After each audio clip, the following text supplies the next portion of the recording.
This is Retro Rambling, an audio podcast discussion about all things retro, with your host, Cyrus Martin.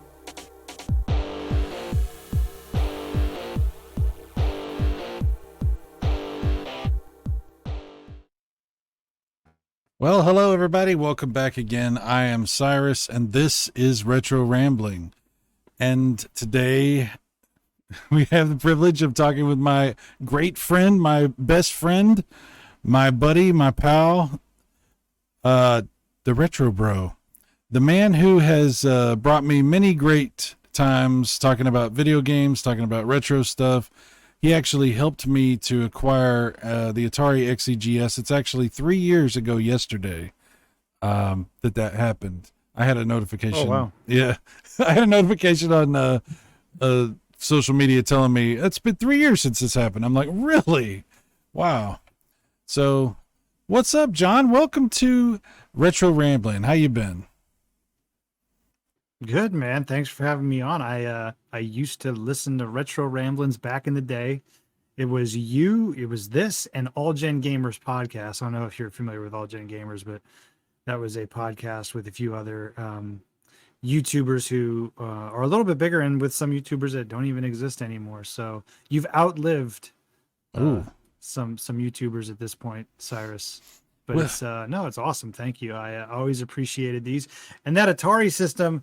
I didn't even know it was a thing until I got it from a friend who essentially was, they had lost a family member. It was one of those situations and had a box of stuff. And I saw an Atari and I'm like, this is strange. I don't know what this is. Looks like a computer, but I'm not sure. And then I message you and it's like, hey, yes, I would love that thing. I'm like, oh, good. Why? Because I don't want to put it on eBay because this thing's huge and weighs a ton. Well, I will tell you, it has brought me so much joy. I have it sitting right next to me right now.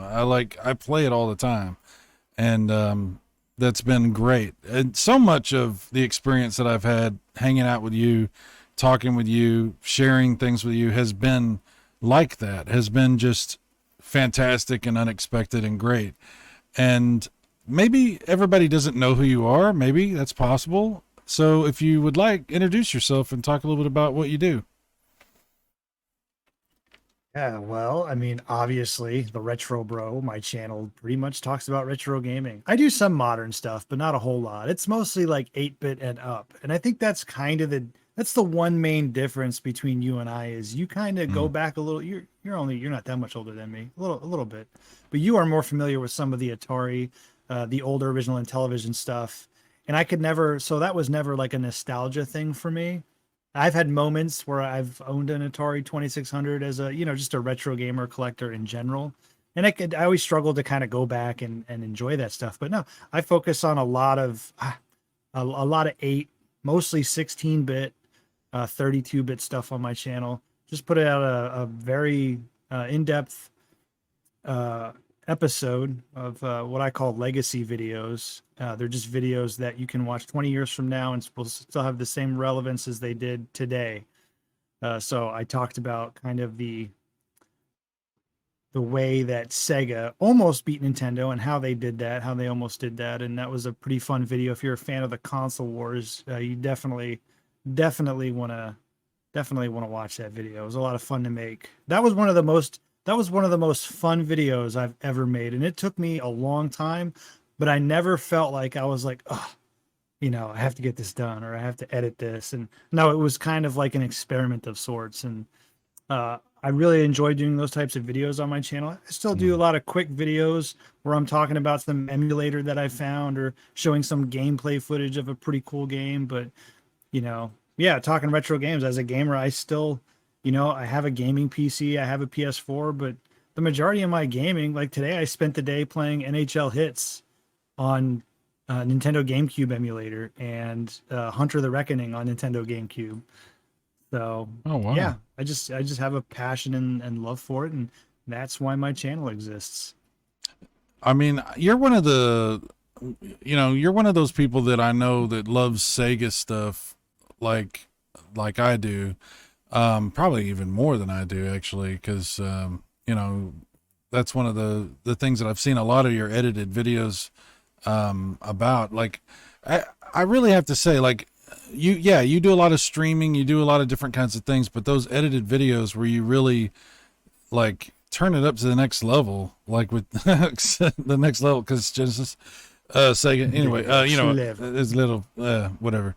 Um, I just want to say I've been very impressed with what you've done with the editing on that, because I don't really know. I think you put an enormous amount of time and care and attention into doing that. Plus, John, I've told you this before, but you have a really great voice for that kind of thing. And I hope you keep doing those. I hope you keep bringing that kind of stuff out, because it's really cool. I'm looking forward to... A lot of it is my microphone settings. Well, the mic... ironically, I've always actually kind of been self-conscious about my voice. But you aren't, I mean, you're not the first person to say that. I don't know why you are. It's nice to hear it. It is nice to hear. Well, it's nice to hear your voice. I don't know why you're self-conscious. You have good pipes. But what I'm looking forward to is the 3DO video. That's what I need to see from you, is the edited, in-depth 3DO video. It's like you got, that's another console. You know, yeah, go ahead. I'm sorry. I started, regarding that video, I started laying the foundation for that video. Mm-hmm. And I have to do a lot of research for that one. It's very easy for me to do like Genesis videos because I live directly, like I experienced that. So a lot of those videos that I make, I can put a lot of myself and memory into those things. Something like a 3DO video, which I love the 3DO. I got it later on in life.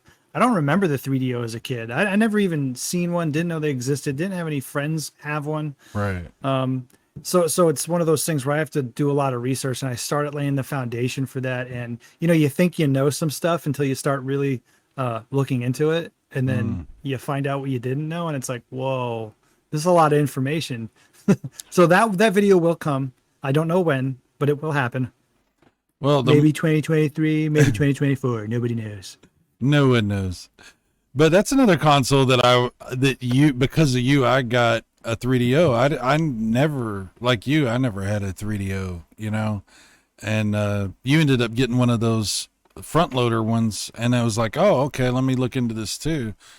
And it's just been great sharing these like experiences. That's the great thing about retro is sometimes it's nostalgia, but sometimes it's like discovering something old that's just cool, and that's what the 3DO experience has been for me. One of the great things. Oh, go ahead. 3DO. Oh, you can finish that thought. Well, I was just gonna say I was actually gonna transition to something else, but go ahead, and then I'll do my little segue. So the 3DO is interesting because I wouldn't say a PC gamer.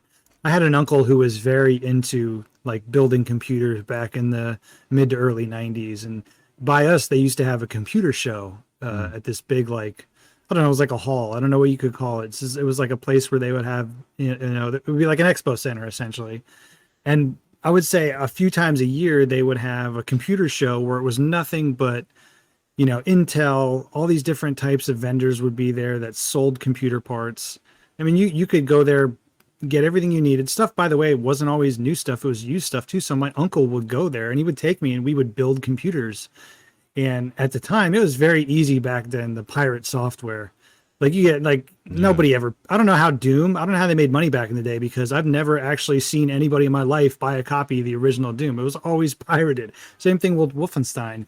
So we would go there, build computers, and then my uncle would find ways to get these games. And a lot of these games I found out later on in life, because I would like to go back and play a lot of these games that I grew up with on PC, which at the time were far more advanced than like what they were on like a console, like a Sega Genesis or something. And I went back and I'm like, oh my God, all these games that I used to play on PC, they're on 3DO. I don't have to, use DOSBox or buy an old computer. I could just buy a 3DO. So that was kind of the purpose of buying a 3DO, and then I find out all the other ports, like stuff like Gex and Road Rash, like all these games that are eventually wound up going to other consoles like the Saturn and the PlayStation, but the best versions are on 3DO. And it just opened this whole new world. And I remember, I don't know, we talked about it on stream and you were there, and I'm like, Cyrus, this is like one of the coolest, not the best console, but I just remember firing it up and being like, wow, this thing was made in like, I think 94 it was released. And then you look at like the graphics and what it's capable of, and you think of the time like, wow, you know, like the PlayStation wasn't even out yet. And this thing was like a computer level. It was impressive. So it's a very cool console. You know, that's exactly where I was going to take that conversation, talking about the PC element to the 3DO, how it's sort of like a plug and play PC from that era, but also with some extra stuff too. That's pretty damn cool. But I know when you said earlier, you were talking about, you're retro, bro. You do retro stuff, but you're also doing some modern stuff. And I know you've been a lot more into the PC, like modern PC type stuff lately. What has that experience been like, you know, playing, you know, getting a really good graphics card and, you know, everything with your computer going? What has that been like for you? Well, we come to the point in modern gaming where, the PS5 came out, 2-3 years ago now for $500. Yeah. The Series X had come out for $500, and now 2.5 years later, they're talking about a PS5 Pro, and it's like this is crazy to me. You really think all that's these gonna happen? games for the most part are yes, I absolutely do. If I'm wrong, I don't know. I'll eat something gross on stream or something. Be careful. I'll eat a box of oatmeal cream pies or something. Be careful what you promise. But no, seriously. But here's the thing, like, back in the day, you wanted to have the different consoles because they were all different in a way. Like Genesis was different from Super Nintendo. If I played Aladdin on Genesis, it was a different experience than if I played it on the Super Nintendo. And that went through like a lot of games, like Teenage Mutant Ninja Turtles. I did a Bit Wars episode on that. The Castlevania games were completely different on both systems. Right. So like there was a reason to have both. Today there really isn't no difference aside from a couple exclusives now. Now Xbox has been putting all their stuff on Game Pass, which is also on PC. And now even PlayStation is going to that point where everything, it might be a year later, but all their stuff now is coming to PC. And for a while I had thought about building a gaming PC. And I think with I think seeing Sony starting to put their stuff on PC so much as they do, I think that kind of made me say, okay, I'm just, instead of getting a PS5, because I had a PS5 a couple years ago when they first come out, and then I sold it. It's too big, right? Didn't really play it. It's enormous, huge. That's what she said. No, I don't. I hate this. This is the ugliest. I said it the other night when we were on stream for the Super Retro Bros podcast. But I said this is the ugliest generation I've ever witnessed. Both consoles are ugly. They're too big. No. So I went all in on PC gaming. And it's been a good experience, man. I mean, I have had no issues. I know a lot of people talk about like things are not optimized for PC, and I have not really had that problem. I haven't really had games crash on me. I play, everyone's like, oh, I don't like playing with a mouse and keyboard. I play all my PC games with an Xbox controller. So no, for me, it's really no different. It's kind of, and the nice thing is, in 2 years or a year, if I want to upgrade my graphics card, I'll just, instead of spending $600, $500 for a console, I can spend like $300-400 on a graphics card, and then I'm set for another, 4 or 5 years. So, well, thankfully the that whole Bitcoin thing has like taken a nosedive, and it's easier to get graphics cards again. Like for a while there was some problems with all that, but I think the PC stuff is definitely coming back into the focus of most of the high end gamers. So, because like for a while it was kind of like hard to even get pieces to make a PC, but it seems like that's better now. You could get everything except the graphics card. And, for a while, a couple years ago, I was like just looking at pre-builts because you don't have that issue because, you have these wholesalers or PC retail companies buying directly from places like NVIDIA and stuff like that, Yeah. or AMD. So, you didn't have that problem. But I always wanted to build one because the way I look at it is like if I build it, it's easier for me to upgrade it later down the road. That's true. And then I finally the prices of graphics card came down. I would say probably the end of last year. So I mean, this is fairly recent to where this started to happen, and that's kind of just when I said let's just do it. And haven't looked back either. And I do everything. I do my video editing, which is nice. I'm rendering all my stuff in 4K now for those videos. I'm doing all my emulation on here. It's great. I love it. And then next to me is my CRT with my Nintendo, Saturn, Genesis, Sega CD, and my 3DO. So I gotta ask you my chair and flip a switch. I gotta ask you about this. So you and I both have been really into retro stuff for a while, and I know that like in years past, your focus for retro was really more emulation type stuff, like playing either through like a RetroPie or playing on your computer or playing something like that. And you do have a really good computer and you can do a lot of great stuff with emulation. But you also have the CRT and you have the real consoles and stuff. Why do you think that is it sort of the best of both worlds type of scenario, or what do you think keeps you having both of those instead of just really having one thing, like having the emulation or something like that? Wow, that's good.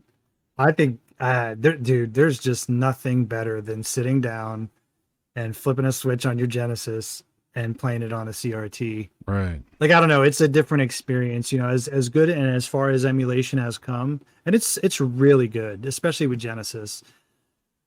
I grew up with the Genesis. That was like the console where me and my dad would play, NBA Jam at night. We'd roll the couch in front of the TV after mom and my sisters went to bed. We'd play like sports talk football. We'd play Street Fighter. So maybe it's a complete nostalgia thing for me. I don't know if I would have that.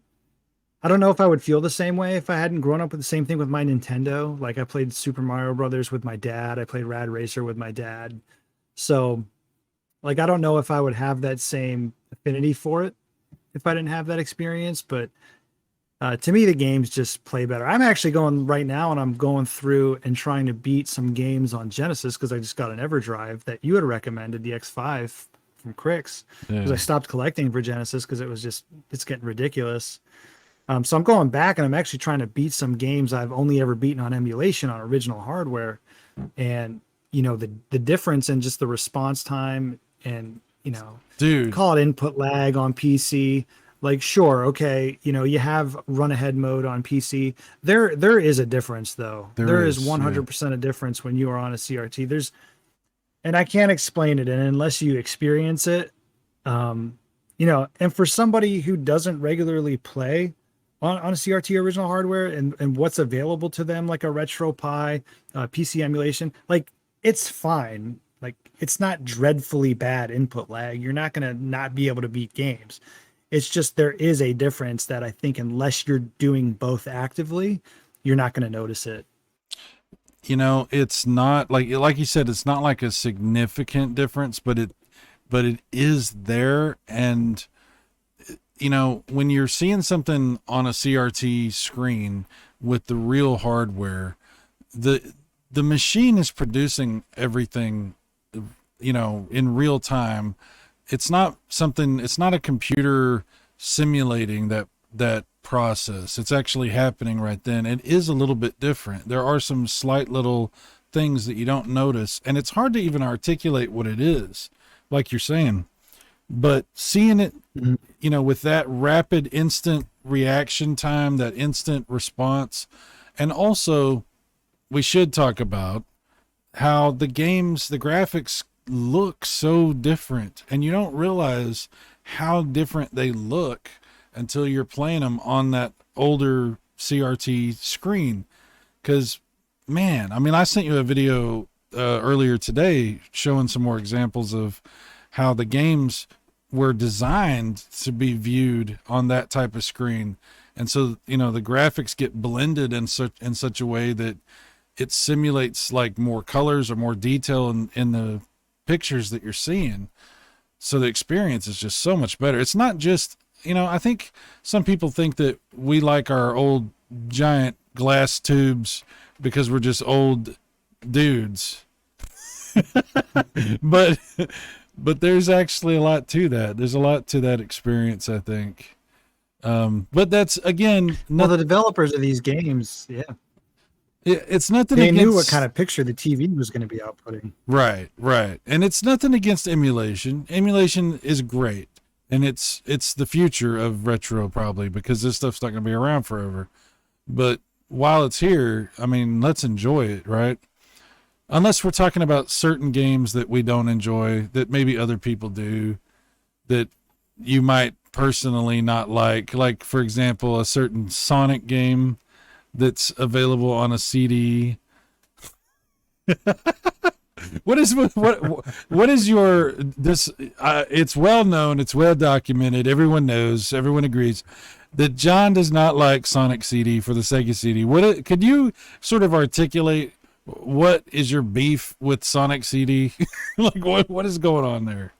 The whole purpose of a Sonic game, up until that point, maybe I might have to rephrase this or explain myself a little bit. Okay. But okay, Sonic CD is built to play like Sonic 2 or in Sonic 1 and even Sonic 3, where you go from point A to point B as fast as you can. And that's how I like to play Sonic. But Sonic CD adds this weird future past. So you can't speed through levels. You almost have to make sure you're hitting the right points in order to trigger the proper future past scenario. So that number one, that bugged me. Number two, the levels are way too long in Sonic CD. And they're a little bit confusing. The future past thing, if you just were to fire that game up with no background, no manual, it makes zero sense. You don't know what you're doing. You're just hitting these at random is what it feels like.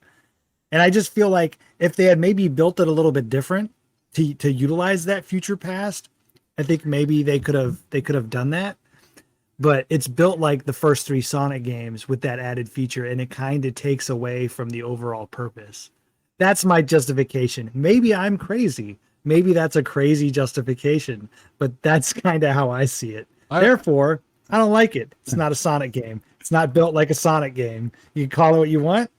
No, it's some weird mutated Sonic thing that we have. I don't think you're crazy at all. In fact, the first time I played Sonic CD, I was so confused because I got going really fast and all of a sudden I disappeared and went into a You went too far. Yeah, you went too far, or you got to go back. Yeah, I was so confused. I was like, what the hell is going on with this game? I got so mad I just quit playing it because I was like, I don't even understand what I'm doing. Like nothing makes sense. This is not Sonic. You're right. It's not. What is this? It's weird. So and that's the point.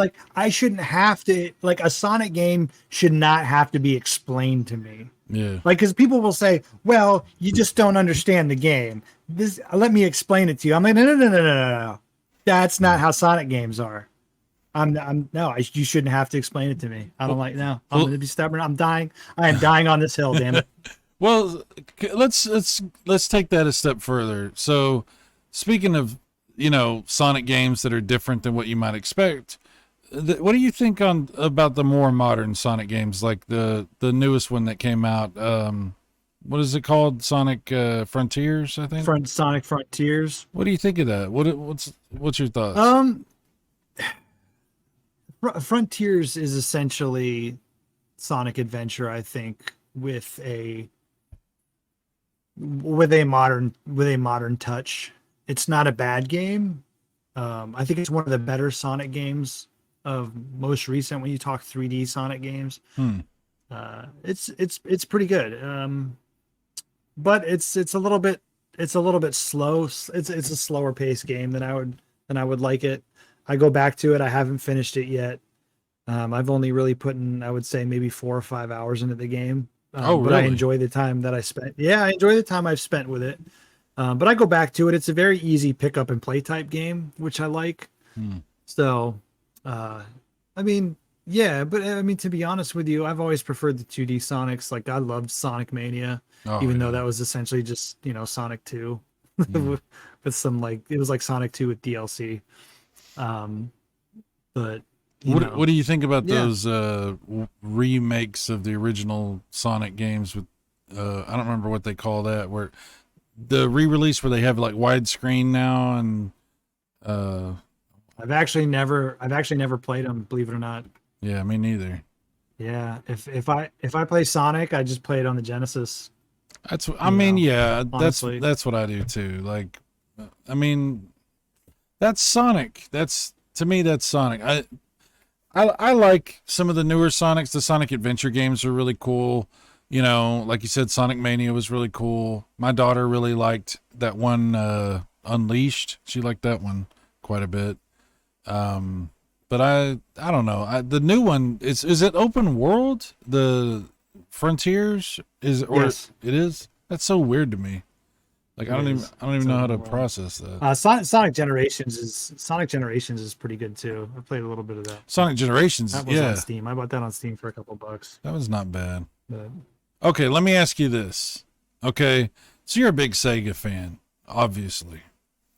Um, so every time I do a show, I like to ask whoever I'm talking to, um, about three. I say pick three things that you really like, but I already know these three things for you. You don't have to pick three.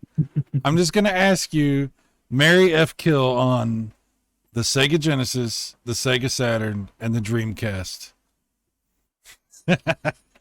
oh God, I have three kids too. This is the equivalent of asking that same question. Well, the kill part, but that's weird. Never mind. What's the Um, let me before you answer this, what do you think is harder, naming the kill or naming the Mary? Which one of those is the harder? well, it pretty much just means I have to get rid of one, and I get to keep the other two. Is kind of how I look at it. That's true. Um, Which one God, dies? I would kill the Dreamcast. No, you can't kill the Dreamcast. Yeah, I Oh would, my man. god. Dude, come on. Well, I have to, man. The library is so much better on the Saturn. I'm sorry. Like, yeah, there's some good games, and here's the thing: the good stuff that's on Dreamcast, I can play on the PS2, and I that's can play on the yeah, Xbox or the GameCube. that's So true. that's kind of like I'm gonna lawyer the shit out of this question, and that's where I'm gonna go. Like yeah, I can still play those games because they're on other systems. A lot of the Saturn stuff that I want to play is only on the Saturn. That's why I Yes. own a Saturn. Like there's That's like that is why I own it. dude, and Um we were talking earlier. I'm sorry to just jump in real quick here, but that is a system specifically that fits the bill of what we were talking about, where emulation just is not the same. It is just not the same. You know, it's that's, not. but And they've made a lot of good attempts at getting, and it's gotten better. Over the last 5 years, it's gotten significantly better, but it's yeah. not the same. So, Um so which one those is, bastards. so which one is the one that you marry? Which one do you care the most about, or whatever, however you want to rationalize this? Genesis, Sega Saturn. Which? It's the Genesis. Yeah, I have to the Genesis is the one I spend the most time on. I think that's fair because the But Genesis has the absolute classics. You know, it's. I mean, the Genesis went toe to toe with the Super Nintendo. You know, that's the only major console in up to that point that was able to challenge what Nintendo was doing. So I don't blame you. I think that's very fair. now, if you throw PlayStation into that mix, it becomes harder. Like if you were to Mm. marry F kill Genesis, PlayStation, Saturn, Oh, okay. that's a tougher pill to swallow. Well, what do you think? That's a much tougher What? pill to swallow. Let's do that. Where do we go I'd there? kill I would kill the Saturn. No, he killed the I Saturn. would do it. Oh Yeah, my I would god. over the PlayStation. I would, Oh, and I would probably, honestly, as much as I love the Genesis, I think I would take the PlayStation over the Genesis. As much as wow. I love it, Really? yeah, man. Just because yeah, Yeah. I loved a lot of like arcade, fast-paced like type games Mm, growing up.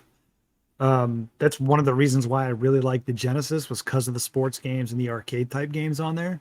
yeah. Because I wasn't, I did as a kid, I did not have a long attention span. I didn't sit down and play games for 3, 4 hours. I could never do that. For me, it was like I sat down for 45 minutes to an hour, and then I went back to playing outside or going in the pool or whatever. So those games always kind of fit my style of gaming. And the Genesis, I mean the Saturn too.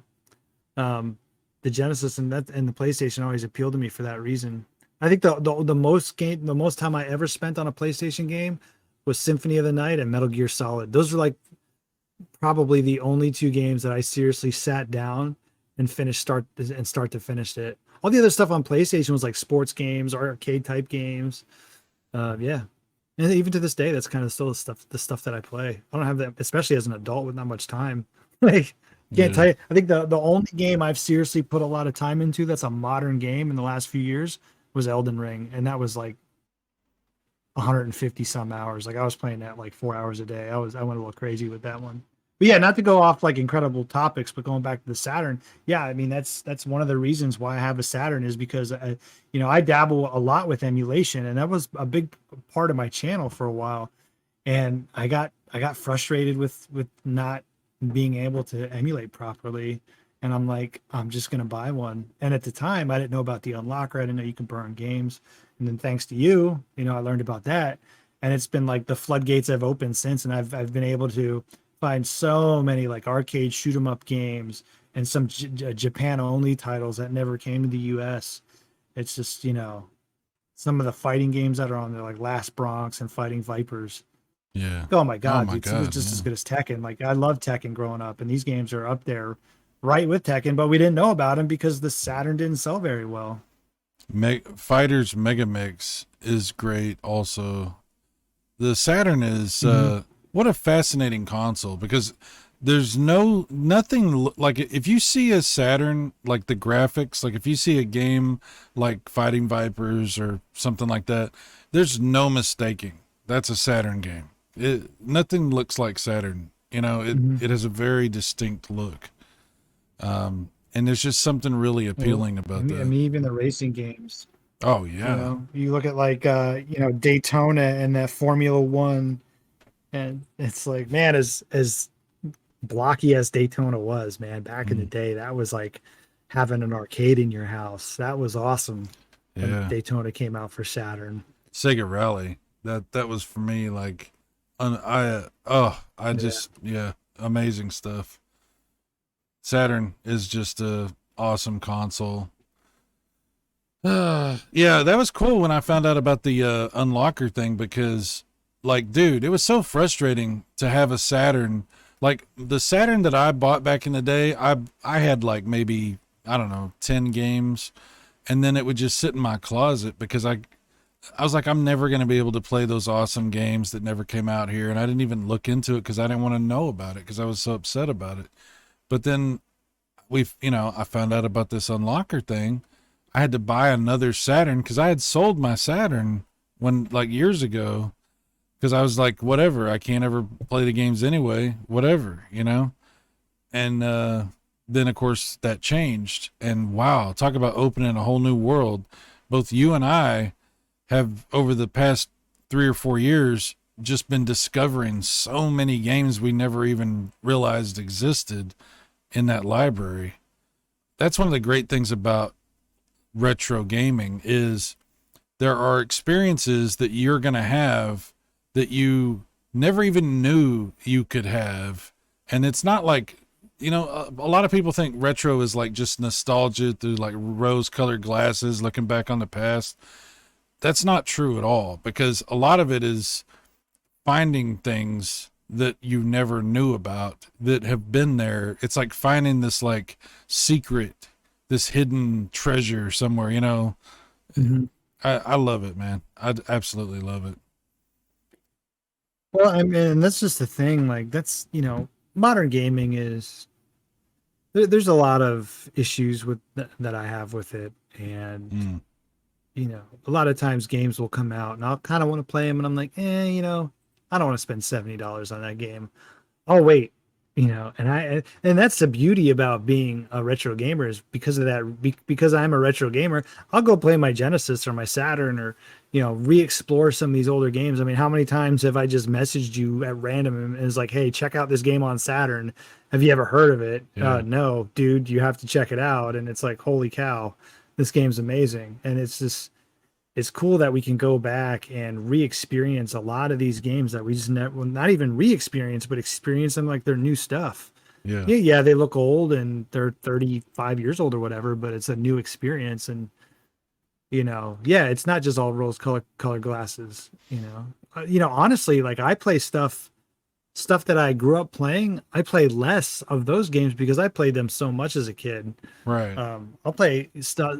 I'll much sooner go back to something I didn't play growing up that I, found out most recently. Like, dude, I found out about Dodonpachi, 2 years ago? I've played that game so much between now and then. And as a kid, I never even knew that game had existed, Yeah. you know? Yeah, there's dude, so many games like you were talking about. You would message me and I would be like, "What?" Like I had never heard of this. I'd never even seen. They do there's so many YouTubers that do like these videos that are like hidden gems and like, oh, here's a game you never heard of and stuff like that. And yet, even with all these YouTubers doing that, there's still crap that you have shown me that I would have never known about. You know. There was some game that was like a sort of like a Star Fox type of game for the Saturn, and I was like, why have I never heard of this? Just as an example, like I love that, man. And I know exactly.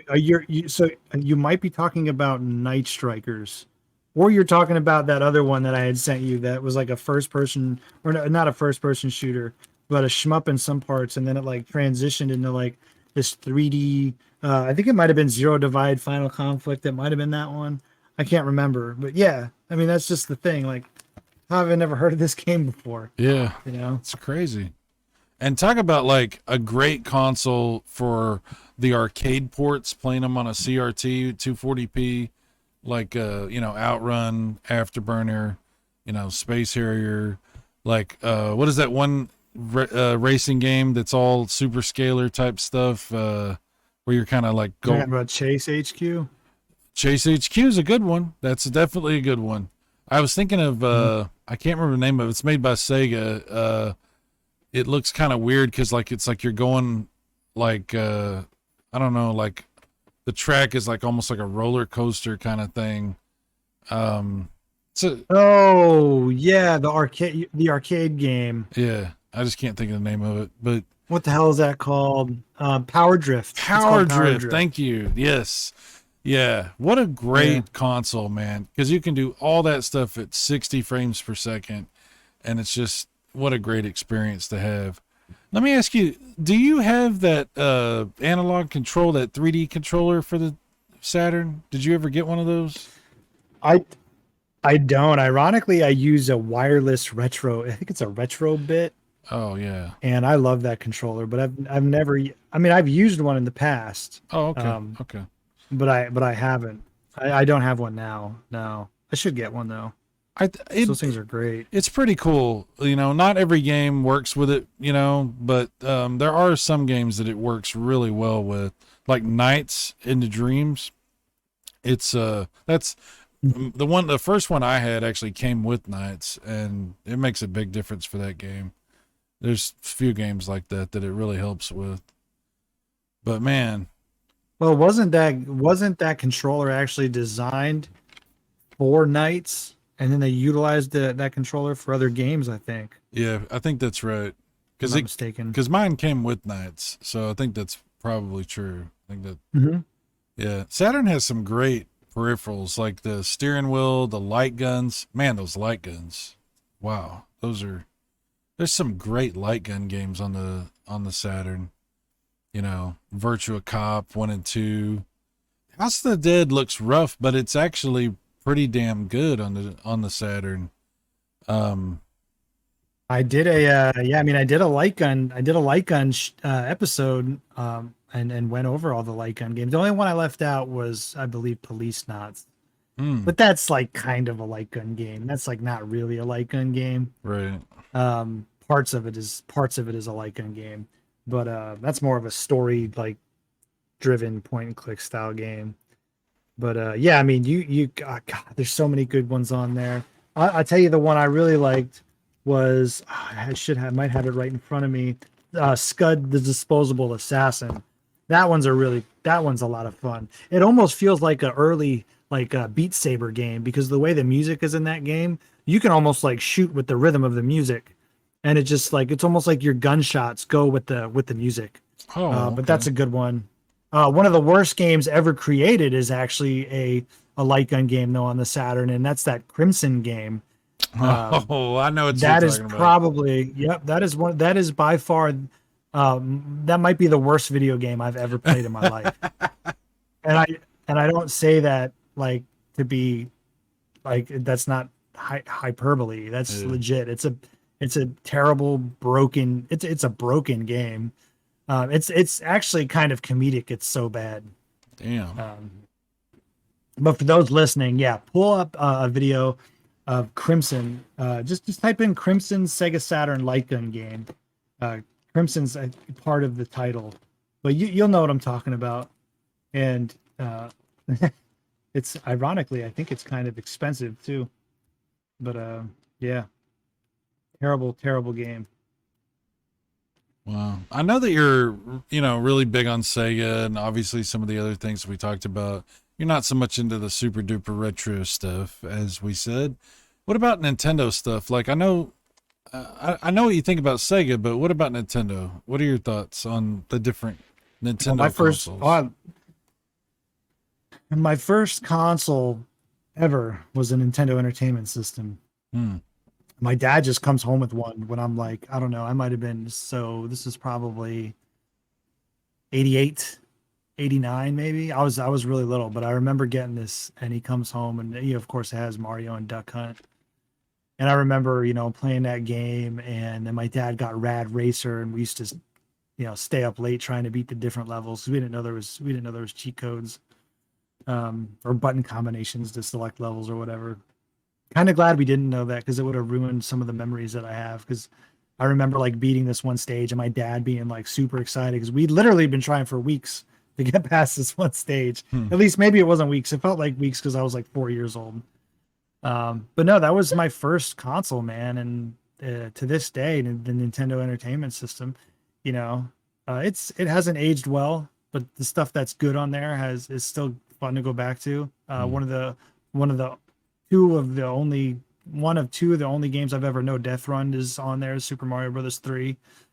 I've no death run that game, so and then I went from that to a Genesis, and I had cousins who had a Super Nintendo, and I always liked the Super Nintendo. I wasn't like, a kid that hated Super Nintendo. I actually envied a lot of my friends who had a Super Nintendo, because graphically it was a little bit more superior than the Genesis. Sega and the developers who developed on the Genesis, they really had to make that thing work and know the tricks to make some of those games look as good as they did. And it's really, and you and I have talked about this, but for those listening, when you dig into what some of these developers had to do things what that looked like super scaling, Yeah. it's really impressive, because it wasn't doing that. It was doing other things. But I remember just seeing like Donkey Kong Country. My cousin had Donkey Kong Country, and I was like, oh my god, this game looks amazing. This is so crazy. And yeah, I wanted a Super Nintendo as a kid, but my parents was like, hey, you have a Genesis, well, you don't need a Super Nintendo.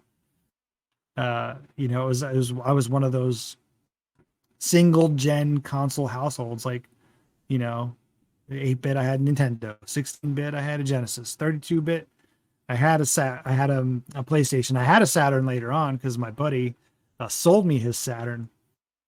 And then by that point, I was in high school. I was able to buy my own stuff because I had a part-time job. But yeah, no, I love the Super Nintendo. Originally, the actually after the Dreamcast, after I had the Dreamcast and it died, and they canceled it, I was like, well, you know what? Hey, I'm gonna buy a GameCube. Because I never had an N64 either, because I had a PlayStation, but I wasn't really into the Nintendo 64 other than for Mario 64. That was really the only game I cared about, and I played that at a friend's house.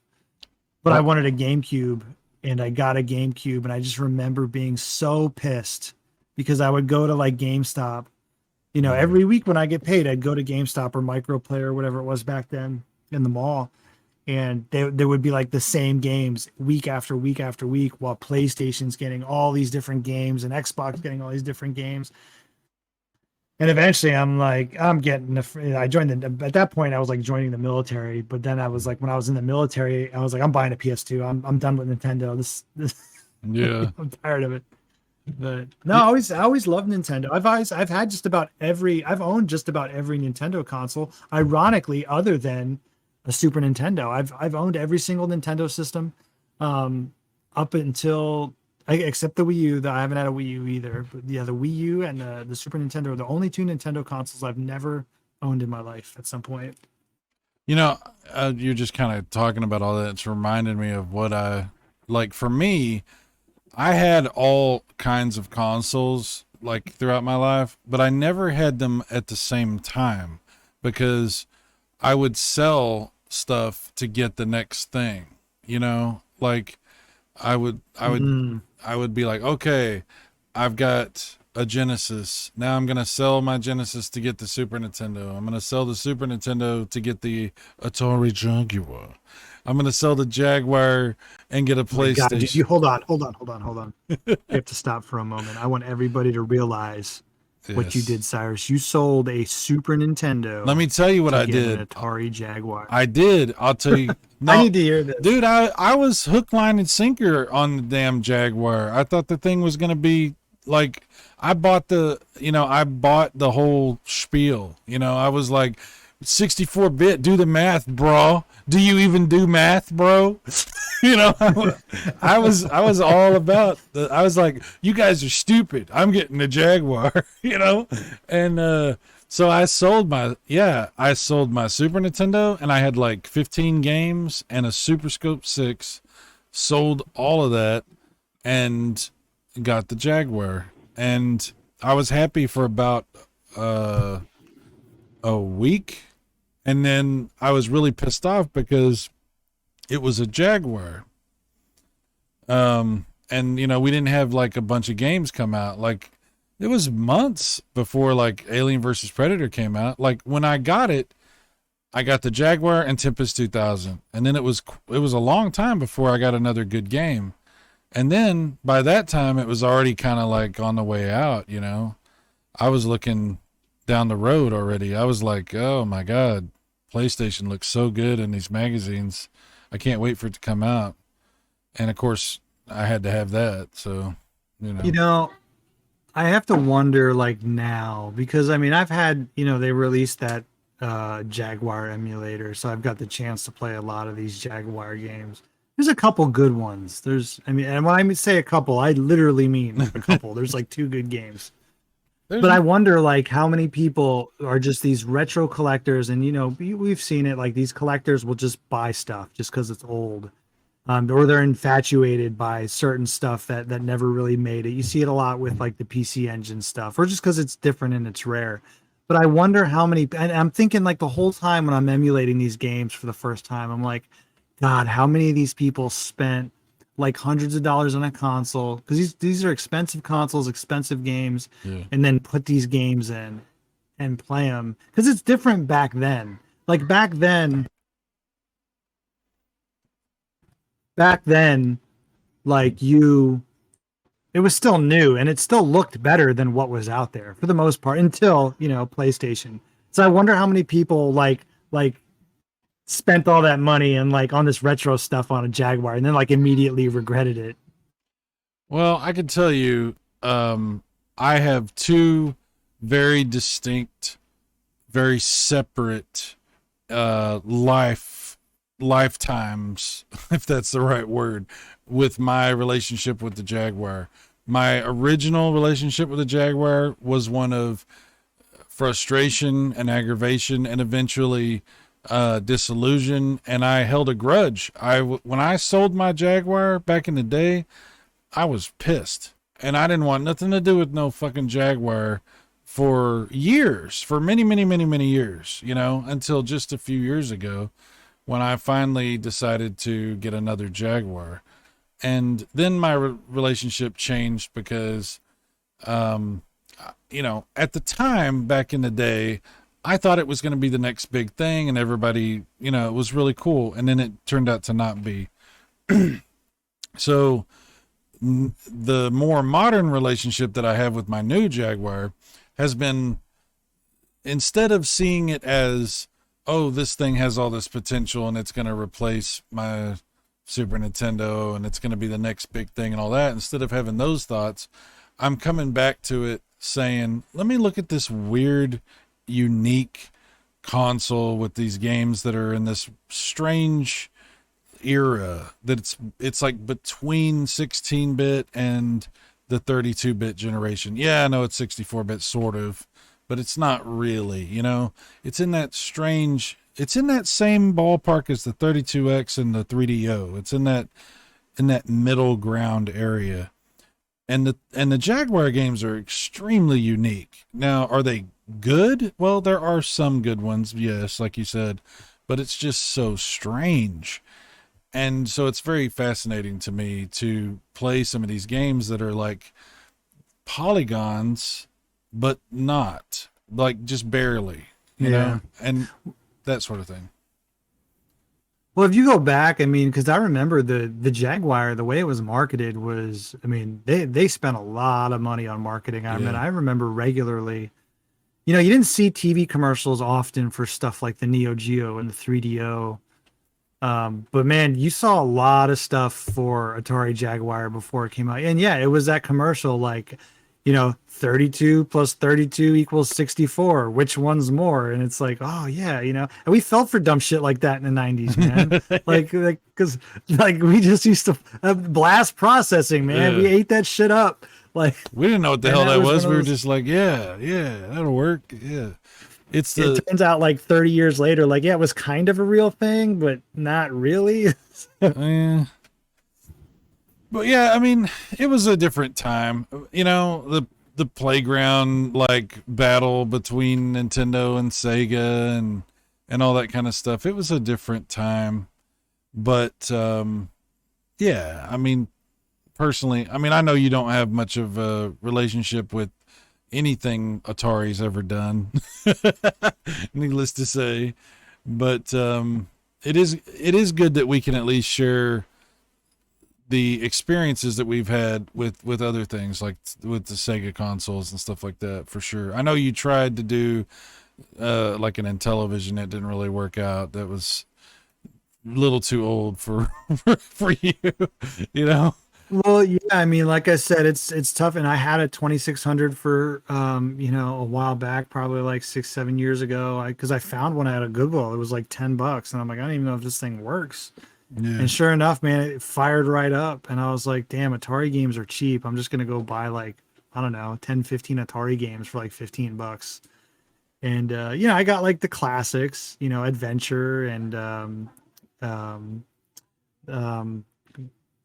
the Mayan game, the one I love on Genesis, Pitfall, Yar's Revenge. And, they were fun, but it was more of like, this is kind of cool to experience this on the Atari. I did it a couple times and then that was like the end of it.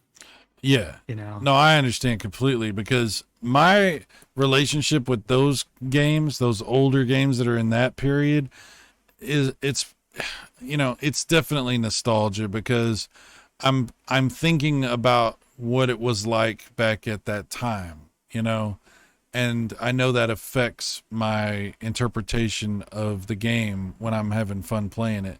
Because if I didn't have that, there's no way I would be like, what the hell is this crap? But well, and and to add to that though, but gaming was also a very different experience in the late 70s, early 80s than it is then it was in the 90s. It was a completely different experience. It was more of like, you know, most people didn't, a lot of people, I guess most people still had TVs, but people weren't inside all day attached to their TV and electronics. So this was like something you kind of occasionally did. Hey, these arcade games, the only way to play video games was to go to an arcade up until Atari, essentially. So this was like, wow, I can play this, at home for a little bit if I want to. It was, so it's, it was like a unique new thing.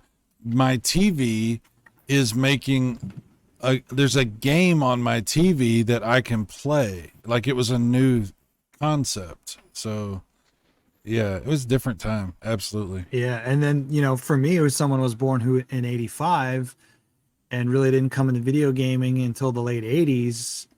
By then Nintendo was like in its heyday, so everybody knew about video games, so yeah, totally different experience, but there's still, if you have the opportunity to play on that old stuff, it's still a neat experience. I mean, you can emulate it, but emulation is just kind of, in my opinion, if you're going to use that older stuff, but well, I know I've played the Intellivision collection on PS2, and I'll be honest with you, the original Astro Smash game, I actually really enjoy that game. Yeah, that's a fun game to play. It is fun. That was one of the few games from that era that I can still sit down and play some Astro Smash, because it's actually a challenging, fun game. It actually, I mean, it's funny how some of these games, whether it's for Atari or Intellivision or whatever, like there's a handful of them that hold up as far as the experience. Maybe not graphically or anything like that, but the experience is still fun. They're not all terrible. There's some that are actually really good. But let me ask you this. We've been looking backwards, talking about retro. What is in the future for you and your channel? What's coming up? What are you working on? What are you thinking about for, the weeks ahead, the years ahead? What are you thinking is going to happen for you and your channel? Where are you going with things? Well, I'm not going anywhere. So the channel, and I've now had the channel for 7 years. 7 years. I'm 190. Wow. I know, 198 subs away from 4K subs. So I'm definitely trying to break that barrier. I'm going to continue doing the legacy videos, the edited stuff. And you know what? They don't get a lot of views. They might get 250 views, but I'm okay with that. For me, it's just the process of creating something I really enjoy talking about. And if some people can enjoy it with me, that's awesome. And I have a creative outlet, so I genuinely, I hate writing the script. I'll be honest with you. If I could get my ass to write these scripts more often, I would have more of these videos out. I absolutely hate writing a script. I like reading them. I don't like writing them. So it's just that's the most daunting task. Yeah. But no, I'm going to do more of those. My next one is going to be the history of NBA Jam. I'm going to kind of just talk about or that's one of my favorite games growing up as a kid. A lot of nostalgia there. I'm going to talk about kind of how it came into existence, how it went from the arcade to consoles, talking about the different console ports, how they were, received by the public. And just kind of always like when I do these types of videos, I always try to add some personal touch. There's a lot of opinion interjected into some videos. So, so a lot of it is fact, but it's also, I might say things like, hey, we really loved back in the day. I've said things on my channel like, the Sega Saturn was a failure. A lot of people don't like when I say stuff like that. I don't like it. I know you don't like it, but you know what? From my perspective as somebody who grew up in that era, yeah, it kind of was. No, I get it. I know. I'm not. People don't like when I say stuff like that. So, it's just one of those things. So that's me kind of just adding my personality, because I don't want to be like, in 1992 they released the Sega XYZ. So I don't like doing it like that. But I'm going to continue doing those videos. I do try to look for more opportunities to where I can just turn the camera on and talk about certain games. Yeah. Or talk about certain things like I've done recently with some of the arcade stuff that I've discussed on the channel. So yeah, it's kind of really just a gambit of a bunch of different things. I've been experimenting with shorts. Those are a lot of fun. Oh yeah, yeah. Just to see how those go. But yeah, no, I'm not going anywhere. There's going to be content. I'm always kind of growing and learning as far as editing goes. So I'm always learning new things. So I always do expect these to, improve as I go. Cool. Yeah, absolutely. Let me ask you this: like, if somebody was to listen to this podcast 5 years from now, and then was able to, they like go to the link, they go check out your channel and stuff like that. What do you think they could expect to find in 5 years? Like, where do you think you're gonna, where do you think things will lead with the channel? Well, I'll still be talking about old video games in some form or another. I don't know what form that will take, because I could tell you 5 years ago, I was doing a lot of retro pie stuff on how to experience these games that we grew up with on the retro pie, whether it be showing you how to set up an emulator or set up like thumbnail art or whatever. But the channel has always been about retro gaming in some aspect or another. Really what I focus on outside of the legacy video is just how can we experience these games. And that's what it's really all about, is just like, me talking about a game. Like I've done videos where I just talk about, which spawned a whole series from you, by the way, where I just talk about, Need for Speed for 15 minutes. And I love this game, Need for Speed 2 on the PlayStation back in the day. So stuff like that. That's a great I mean, game, if you by the love way. retro games and you're somebody who grew up, I always try to, when you look at my audience analytics, it's people my age. It's people in their mid 30s to like mid 40s. It's the people that grew up playing these games. And I think I think I do a good job of kind of just re-experiencing these games with the audience and the retro community. Well, I agree. I definitely enjoy everything that you do, and I hope that in 5 years you're continuing to have a good time and continuing to put out videos that you want to do, videos that tell your story from your perspective about this hobby that we love so much. And Jon, I just want to thank you so much for your time and for coming on here and for being a part of this podcast, because yeah, this thing was started years ago as game rambling before it became retro rambling. This is something this is how we got to know each other, doing, from things like this. Hopefully we'll be able to do more of these going forward in the future. But do you have any last thoughts you want to leave with, or anything you want to say? Yes, some good came of the Calico Chameleon, because that's how I found game rambling. Good times. And that's how I met you, and now I'm on it. I'm honored. But dude, no, awesome. Thank you. This was a lot of fun. Whenever we have the opportunity to, people say like retro's a niche, dying community on YouTube. Maybe it is, but for, people like us, I think, who enjoy it, it's still gonna be here. Yeah. So I mean, thank you for having me on. I really enjoy it. Whenever we have these opportunities, it's amazing. And dude, you're doing so much awesome stuff. The magazine. I cannot tell you how awesome that is and how cool that is. As somebody who grew up in a time, and as somebody who grew up with I didn't buy those magazines as a kid. Like my mom had like Reader's Digest. We didn't have she didn't buy me gaming magazines. Every now and then I could get one from the grocery store or whatever. So it's really awesome that you're doing that. The quality is just amazing. I was, first of all, I was not expecting what I got. And that's a good thing, because I was like blown away. And I don't just say that because you're my friend. I even like my wife was sitting downstairs and she was, playing Sims, and she's at her desk, and I slap it down on the table. She goes, "What is that?" I said, "This is the magazine that Cyrus made." She goes, "Holy shit, that's really nice." I'm like, "I know, it's awesome." So, dude, I don't care if you put out for a year, the quality, and I know when you're working on them, because, you and I talk daily, and sometimes you'll go like quiet for a while, and I'm like, he's working on his magazine. He's got some shit going on. He's working. So take your time. I mean, it's awesome. And for those that are listening, if you haven't bought one and you're a retro gamer and you grew up with the retro game magazines, you gotta get yourself a copy of these. Awesome work, dude. And I'm proud to have you in the community and call you a friend, man. And thank you for having me on. Really appreciate it. Well, John, I wouldn't want to do this show without you. I'm glad you're a part of it. I'm glad you're my friend. I'm glad you're part of everything that I've done for the past few years.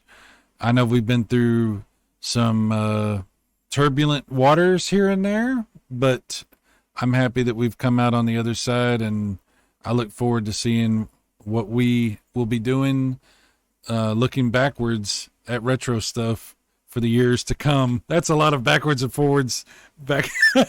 You know what I'm saying? I'm the backwards man. Thanks everybody for listening.